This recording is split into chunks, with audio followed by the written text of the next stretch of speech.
Welcome to InfoStream, your daily current. Unsure what to listen to? Turn to us for today's headlines. Stay informed. Intense fighting surrounds Pokrovsk. The U.S. Navy's actions raise legal questions. Trump's Venezuela strategy involves legal and military action. Sudan's community kitchens are at risk of collapse. BBC reports on 2 years of conflict in Gaza. Afghanistan's opium crop is declining due to Taliban bans. A piracy attack highlights regional security threats. Tanzania's opposition leader faces terrorism charges. Israel repatriates Tanzanian hostage remains. Biya is inaugurated amidst ongoing controversy. The Bihar election is a key test for Modi's BJP. French police investigate sex trafficking allegations. Carney joins the Liberals in Canada. 7 climbers missing after Himalayan avalanche. Thailand strengthens efforts against grey money. Battles intensify around key Ukrainian city of Pokrovsk amidst recruitment concerns and shifting strategic objectives when multiple news reports detail escalating battles surrounding the strategically vital Ukrainian city of Pokrovsk, coupled with ongoing international concerns regarding Russian recruitment efforts and shifting military objectives within the ongoing conflict. The situation is characterized by conflicting reports regarding Ukrainian forces' ability to hold the city, with some military personnel citing significant numerical disadvantages and the risk of encirclement, while Kiev maintains its forces are engaged in active resistance. Open-source intelligence maps present varying assessments, indicating a complex and largely undefined control of the city. Simultaneously, reports emerged regarding the recruitment of South African citizens into mercenary forces operating within the Donbas region. 17 South Africans are currently trapped in the war-torn area, prompting a government investigation into the circumstances of their involvement. This recruitment trend highlights a broader pattern of foreign nationals being drawn into the conflict, raising concerns about exploitation and human trafficking. The capture of Pokrovsk would represent a significant step for Russia, furthering its goal of controlling the entire Donbas region and bringing it closer to fulfilling a demand from President Putin for the handover of all of Donetsk. The city's importance lies in its position as a key road and rail junction, potentially opening the way for Russian advances towards Dnipropetrovsk and Zaporizhzhia. Ukraine's ability to hold Pokrovsk is crucial to preventing a wider Russian offensive.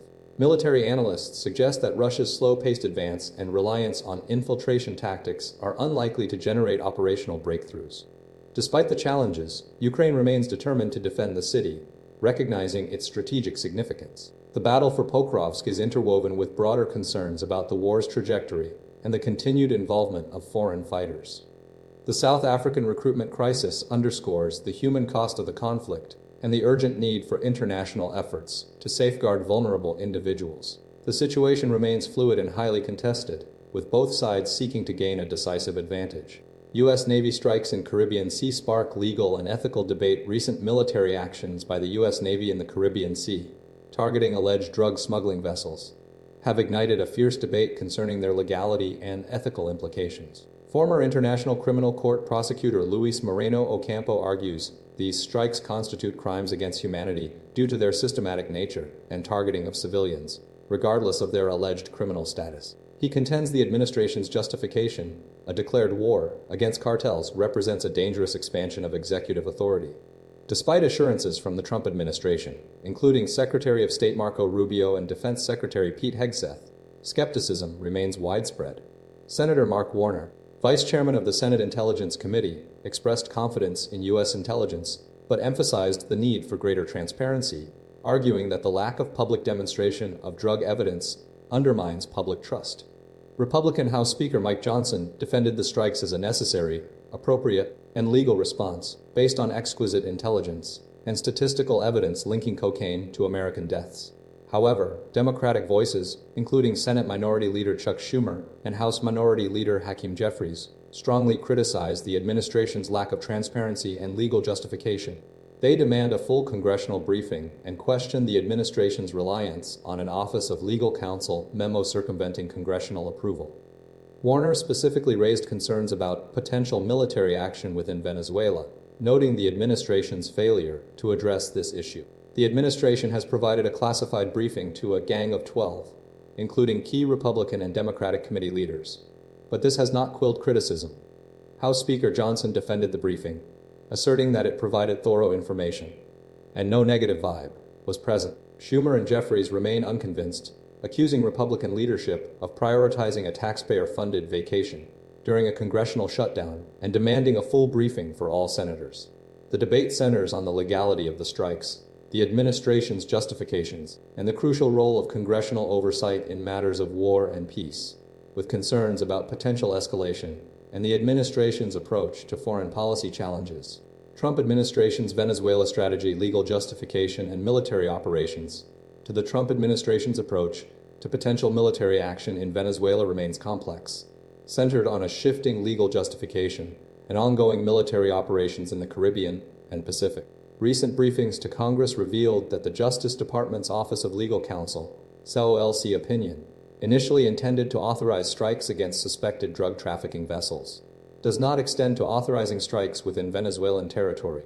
This limitation has prompted the administration to seek a separate OLC opinion to potentially bypass congressional authorization, though no decisions have been made regarding pursuing this route.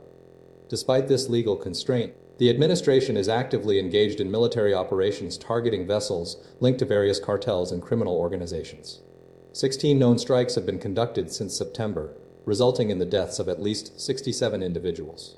These operations are primarily based on intelligence indicating the vessel's involvement in drug trafficking, with the administration emphasizing the meticulous tracking of these ships and their destinations. The administration's strategy involves a rigorous process of evaluating potential strikes, often walking away from opportunities due to lack of sufficient evidence or operational constraints. Intelligence assets are reportedly utilized to monitor the movement of these vessels, providing crucial information for targeting decisions. Concerns remain regarding the legality of the strikes, with some congressional members expressing skepticism about the available evidence and the administration's rationale. Senator Mark Warner questioned the necessity of lethal force, suggesting alternative approaches like traditional Coast Guard interdiction methods. Despite these reservations, the administration maintains its commitment to disrupting drug trafficking operations, asserting that the strikes are carefully planned and executed. The ongoing military buildup in the Caribbean, including the deployment of the Ford Carrier Strike Group, underscores the seriousness of the situation. The administration's dual approach, seeking a revised legal opinion while simultaneously conducting military operations, highlights the delicate balance between asserting its authority and navigating the constraints of U.S. law and congressional oversight. The situation remains fluid, with ongoing developments expected to shape the future of the administration's strategy in Venezuela. Sudan's community kitchens face imminent collapse. A critical network of locally run community kitchens in Sudan is on the verge of collapse, primarily due to severe funding shortages, operational challenges, and the immense strain placed on volunteers.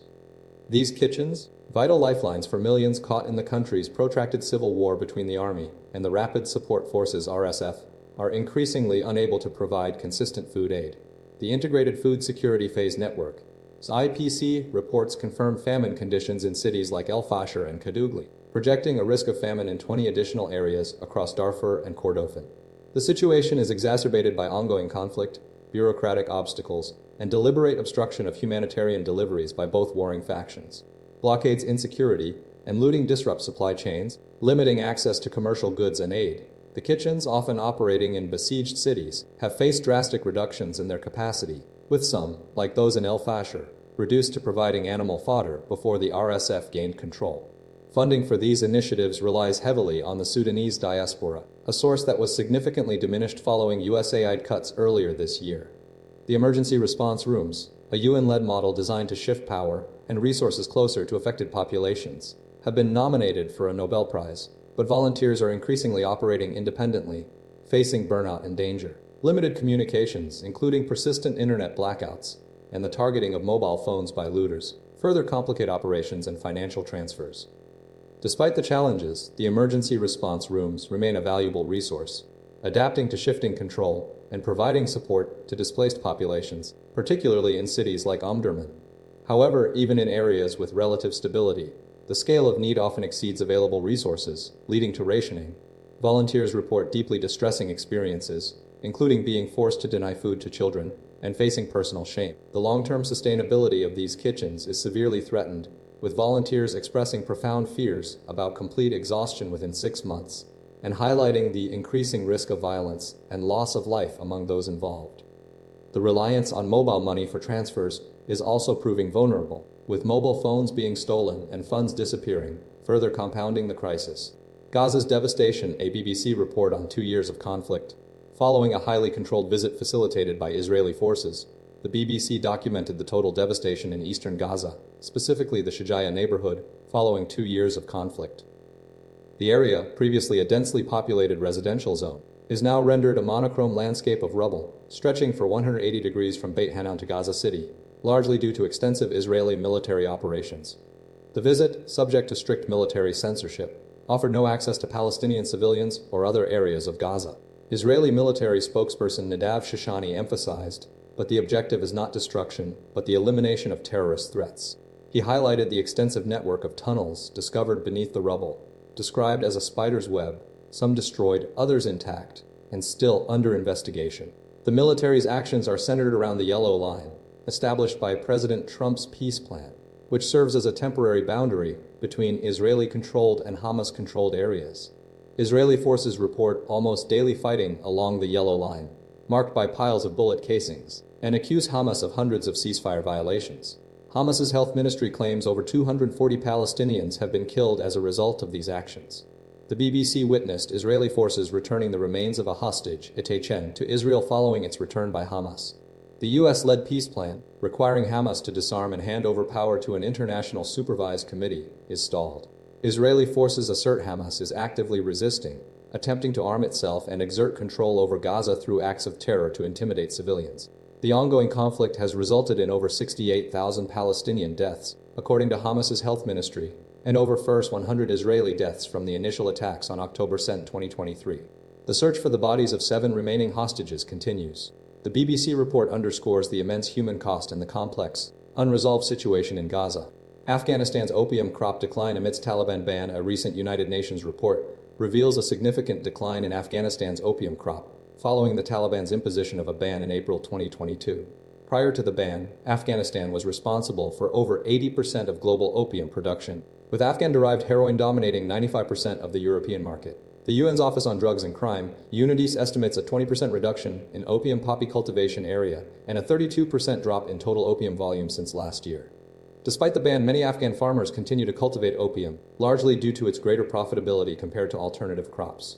Over 40% of available farmland remains fallow due to limited agricultural options and adverse climate conditions. The current estimated cultivation area is 200 hectares, concentrated primarily in the northeast, with Badakhshan province leading in production. The Taliban's efforts to eradicate opium fields have faced resistance, particularly in the northeast, resulting in reported casualties during clashes. However, the vast majority of farmers comply with the ban. Farmers express a desperate situation, facing imprisonment for violation or destitution for compliance. The UNODC highlights the near elimination of cultivation from traditional strongholds as evidence of the ban's durability. Simultaneously, the organization notes a concerning shift. Seizures of synthetic drugs, particularly methamphetamine, have risen by 50% in late 2024 compared to the previous year. This increase is attributed to synthetic drugs being easier to produce and less susceptible to climate-related disruptions. Organized crime groups are increasingly favoring these drugs. The report underscores a complex situation, with opium declining but synthetic drug trafficking escalating. The challenges faced by Afghan farmers, trapped between legal penalties and economic hardship, remain a critical concern. Somalia Piracy attack highlights regional threat. A Greek shipping company, Latsko Marine Management, confirmed an attack by pirates off the coast of Somalia, involving the use of machine guns and rocket-propelled grenades against a vessel carrying gasoline. The incident occurred approximately 560 nautical miles southeast of Isle, Somalia, and resulted in attackers boarding the Malta-registered ship, the Hellas Aphrodite, en route from Sikka, India, to Durban, South Africa. The ship's 24 crew members sought refuge in the vessel's fortified safe room following the assault. United Kingdom Maritime Trade Operations, UKMTO, reported the initial encounter, detailing how the ship's master reported a small craft approaching from the stern and subsequently firing weaponry. Private security firm Ambre identified the attackers as likely Somali pirates, noting a recent resurgence of piracy activity in the region. The attack occurred at approximately 11:48 local time, 08:04 GMT. Latsko Marine Management immediately activated its emergency response team and is coordinating with relevant authorities to ensure the crew's safety and well-being. The Hellas Aphrodite, built in 2016, was targeted while traveling from India to South Africa. The incident is part of a concerning trend, with at least 7 reported piracy incidents last year, and several fishing vessels already seized by pirates this year. According to the International Maritime Bureau, European Union naval forces have been alerted and are providing assistance. The attack underscores the continued threat posed by piracy in the region, a problem that has seen a significant decline after peaking over a decade ago, but is now experiencing a worrying comeback. The immediate focus remains on the safety and welfare of the crew of the Hellas Aphrodite, while authorities investigate the incident and assess the broader security situation in the area. Tanzania's opposition leader faces terrorism charges amid election controversy. The deputy leader of Tanzania's main opposition party, Chadema, Basilio Rukanga, is currently facing terrorism charges following his arrest in Dodoma 2 weeks prior to the country's recent elections. He is being held in Dar es Salaam and is awaiting his court appearance, with his lawyer reporting he is not in good health. This arrest follows a period of widespread protests and violence surrounding the elections, which were widely criticized as a sham by the opposition. Samia Suluhu Hassan was inaugurated as president with 98% of the vote. Alongside Rukanga, Chadema chairman Tundu Lissu remains detained on treason charges, which he vehemently denies. The elections were marred by serious concerns regarding democratic standards, with African Union observers describing the process as compromised due to observed ballot stuffing and multiple ballots issued to voters. The Southern African Community, CSADC, also deemed the election to be lacking the requirements for a free and fair election. The Tanzanian government has maintained the election was conducted fairly, yet the situation has resulted in numerous fatalities. Opposition groups claim at least 800 people died, while a diplomatic source suggests a minimum of 500. The government downplays the scale of the violence. Tundu Lissu was unable to participate in the election, and his party boycotted the vote, alongside Luhaga Mapina of ACT Wazalendo, who was disqualified due to legal technicalities. Human rights organizations, including Amnesty International, had previously documented instances of repression, including enforced disappearances, torture, and extrajudicial killings of opposition figures. The government rejected these accusations. The situation has prompted international condemnation and raised concerns about the future of democracy in Tanzania. The opposition continues to seek legal avenues to challenge the election results and advocate for electoral reform. The situation remains tense, with families searching for or burying relatives killed during the clashes. Israel returns Tanzanian hostage remains under ceasefire agreement. Following a U.S.-brokered Gaza ceasefire agreement, Israel has confirmed that Hamas returned the remains of Joshua Mallo, a 21-year-old Tanzanian hostage, on Wednesday. Mallo was an agricultural internship student in southern Israel at the time of the Hamas-led attacks on October 7, 2023, during which he was killed at the kibbutz Nahal Oz. This marks the return of the 6th deceased hostage, alongside 5 Israeli nationals and 1 Thai citizen, currently held in Gaza. The Israeli Prime Minister's office expressed deep sorrow for the Mallo family and all families of fallen hostages, reiterating Hamas's obligation to return all deceased individuals under the terms of the ceasefire. The Israeli government affirmed its commitment to continuing efforts until all hostages are recovered. The Hostages and Missing Families Forum highlighted the family's enduring grief and the limited comfort provided by Mallo's return. Prior to handing over the body to the Red Cross in Gaza City's Shujaiya neighborhood, an area still under Israeli military control, Hamas permitted searches for remains, leading to the discovery of the body of Israeli-American soldier Staff's G. Itachen on Tuesday. The recovery of Mallo's remains represents a significant step within the ongoing hostage negotiation process. Hamas's actions align with the established ceasefire provisions, though the continued presence of other deceased hostages within Gaza remains a critical priority for Israeli authorities.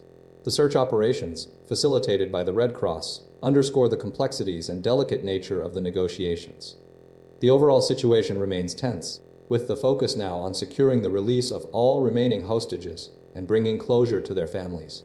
Biya sworn in amidst continued controversy. Paul Biya, the world's oldest president, was sworn in for his 8th consecutive term in office following a disputed election that triggered widespread protests and violence across Cameroon. The inauguration took place in Yaoundé, where Biya asserted the electoral process was satisfactory and praised the electoral body Elecam. He emphatically declared that order will reign, dismissing calls for a national crisis. Despite winning 54% of the vote against Issa Taroma Bakri's 35%, Biya's victory remains contested.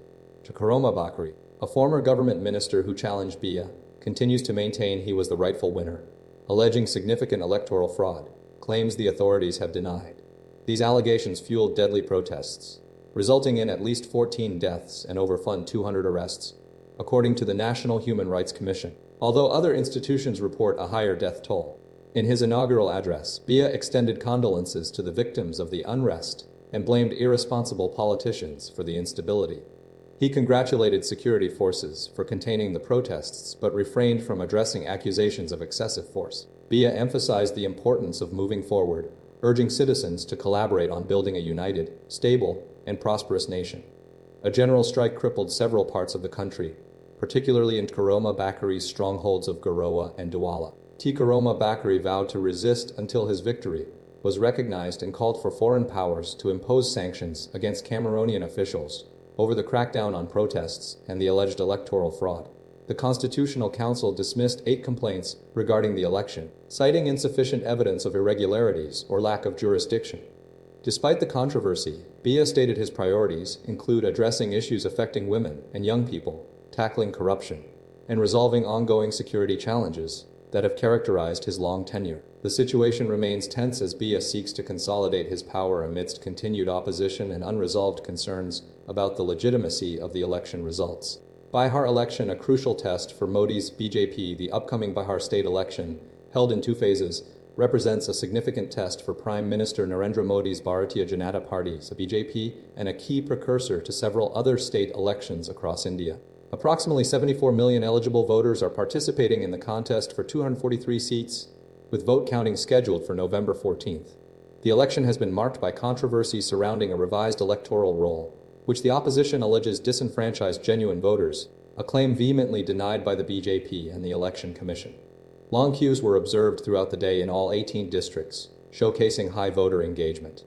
The administration implemented measures to assist voters, including the provision of electric 3-wheelers for the elderly and individuals with disabilities. Notably, a 70-year-old woman was carried to a polling center on a cot, demonstrating the determination of many voters despite health challenges. Polling stations were decorated and selfie points were established, reflecting efforts to encourage participation.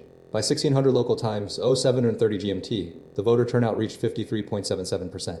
Bihar, one of India's poorest and most populous states, is particularly important as it's one of the few states where the BJP hasn't achieved a majority government alone. The current government is an alliance between the BJP and the Janata Dals United, or JDU, while the main opposition consists of the Congress Party allied with the Rashtriya Janata Dals, RJD, and smaller regional parties. A new political party led by Prashant Kishore has entered the fray. The election's significance extends beyond the immediate results. It's being closely watched as potentially the last election to see active participation from key figures like JDU's Nitish Kumar and RJD's Lalu Prasad Yadav, both of whom have shaped Bihar's politics for decades and are currently struggling with health issues. Kumar, a powerful leader, has been a crucial ally of the BJP, playing a vital role in Modi's government formation after the 2024 election. The outcome of this election will undoubtedly have implications for the broader political landscape of India. French police investigate Fayed sex trafficking allegations. French police have initiated a formal investigation into allegations of sex trafficking linked to the late Mohamed Fayed. The Paris prosecutor's office ordered the inquiry, focusing on potential acts of aggravated human trafficking with multiple victims, according to leaked correspondence. The investigation encompasses accusations of prostitution and a single instance of rape, adding significant weight to the unfolding situation. The Ritz Hotel in Paris is expected to be a primary focus, stemming from claims of staff complicity in the abuse of women. The Ritz issued a statement expressing alarm and pledging full cooperation with authorities. This investigation is a significant development in the ongoing legal battles surrounding Fayed's past and the pursuit of justice for his victims. Pelham Spong, a 40-year-old American woman, played a crucial role in triggering the inquiry. Spong alleges that Fayed lured her to London, subjected her to intrusive medical examinations, and then sexually assaulted her in his Park Lane office in 2008. She initially applied for a position as a personal assistant for the Fayed family in Monaco. Spong's account reveals a pattern of abuse, which she recognized only recently, realizing the extent of the trafficking operation. Spong's lawyer, Anne-Claire Lejeune, asserts that Spong possesses a very strong case, supported by substantial evidence. Spong returned to Paris to report her experiences to the French police, hoping to encourage other victims to come forward. She emphasizes the importance of recognizing the abuse as trafficking to prevent future occurrences.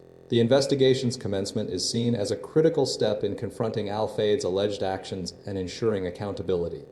The case highlights the complexities of pursuing justice in cases involving powerful individuals and the challenges of uncovering systemic abuse. The legal team believes the evidence will be crucial in establishing a clear case against al-Fayed. Canada's Carney welcomes ex-Conservative MP to the Liberals. Prime Minister Mark Carney is strategically maneuvering to pass his inaugural federal budget, a critical step for his government's stability, given their current two-seat shortfall in Parliament. This situation has prompted accusations from the Conservative Party, led by Pierre Poilievre, alleging broken promises to Canadians and driven by personal grievances. Chris D'Entremont, a Nova Scotia MP, dramatically shifted his allegiance to the Liberal Party on Tuesday, shortly after Carney unveiled his fiscal plan, significantly bolstering the Liberal government's prospects for achieving a majority. D'Entremont's decision, described as exceptionally valuable by Carney, stemmed from a perceived misalignment with Poilievre's political approach, which D'Entremont characterized as negative. He explicitly stated he no longer felt aligned with Poilievre's ideals and indicated that other Conservative MPs might consider a similar move.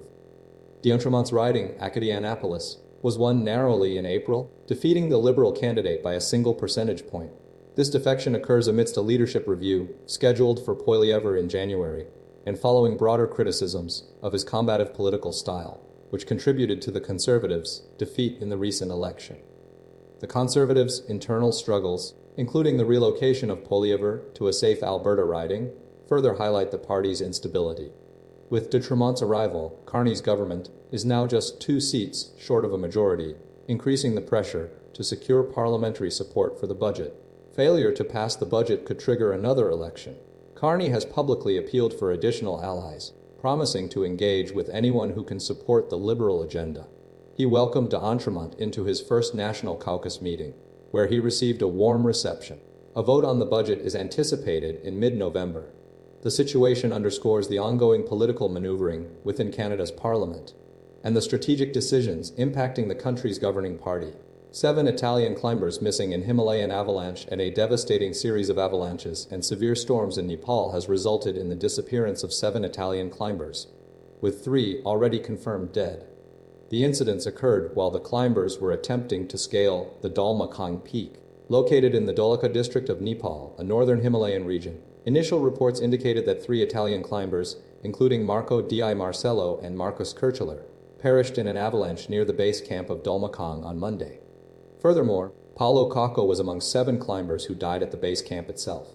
Adding to the tragedy, 7 other Italian nationals are still missing, including Di Marcello and Kirchler, who were reportedly in the Yalangri area, the site of a separate avalanche. Rescue efforts are being coordinated by a senior Italian diplomat from India, working closely with Nepalese authorities and search teams.